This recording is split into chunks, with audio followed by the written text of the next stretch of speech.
Fat Test Kumba here at Busch Gardens Tampa Bay. But first, let's take a look at the ride. Saturday afternoon and there's no wait time. So I want to go over the ride real quick, but let me tell you, before we get to that, I got some things to say after this is over. This is the first time I've been mad at a park in a while, so make sure to stay tuned for the rest of this video because we're going to have a chat. Kumba opened up back in 1993 as the premier roller coaster for the park. At the time it opened, it was the world's tallest vertical loop. It was Florida's tallest and longest roller coaster, and it was the fastest roller coaster in Florida as well. It slowly lost all of those titles. In 1995, it lost the tallest vertical loop to Dragon Con at Port Ventura Park. In 1996, it lost Florida's tallest and longest roller coaster to Montu, which is in Busch Gardens over in Egypt. And in 1999, it lost the fastest title to Islands of Adventure's Incredible Hulk roller coaster. The entire ride is just under 3 minutes long. It has a max height of 143 feet, a max drop of 135 feet. The length is 3,978 feet, and a top speed of 60 miles per hour. The height restrictions are 54 inches. The major feature of this roller coaster is that it has 7 inversions, one being that really high loop, another one being the dive loop, then a 0G loop and a cobra roll, and then 2 interlocking corkscrews, which makes this a very appealing visual ride to watch. But over time, it's also become extremely jerky and rocky.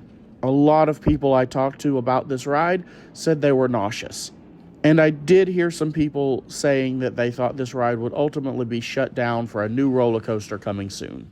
But the real question is, does it pass the fat test? Let's find out. And then we gotta have a talk.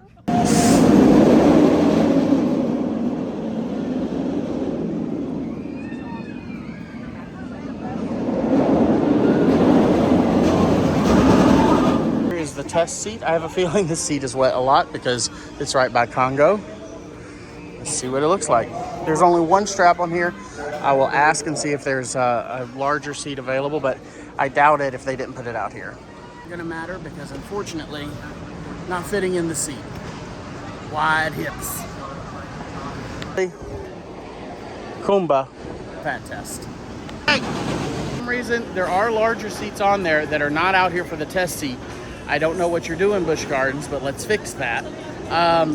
And I'm gonna have to go rent a locker for this, so please make sure to watch this video all the way through, like and subscribe, because it's more cost. It's gonna cost me $3 for the first 2 hours. Rent single-use locker for this location only, I guess so. Wait, hold on. Move my locker. 3018, all right, and it expires at 4/28. Well, at least I get to show you guys the locker doing this. I'm not gonna show you my code. So that's how big the lockers are, at least this size. And will a Loungefly, oh, looks like, that's good to know. Loungefly will fit in. Back to the line. There's no line. Gotta do 4 and 5. These are supposed to be the ones for larger folks. I don't know how much larger they are. Let's see. Yep, I still don't fit in the seat.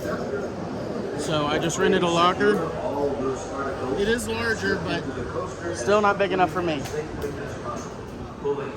That gives you an idea. So I am going to criticize Busch Gardens here because that's something that's easy to fix.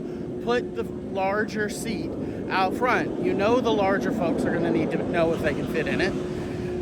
And then you got the lockers out there. Put your bag in a locker. So you got to rent the locker to pay $3 to ride the ride. And you can't even ride the ride if you're a plus size person. So you guys know I'm fairly understanding, but this is something really simple and stupid that Busch Gardens could fix. By the way, this is why I don't get on the media list. So please like, subscribe, follow along, because they ain't getting me anywhere.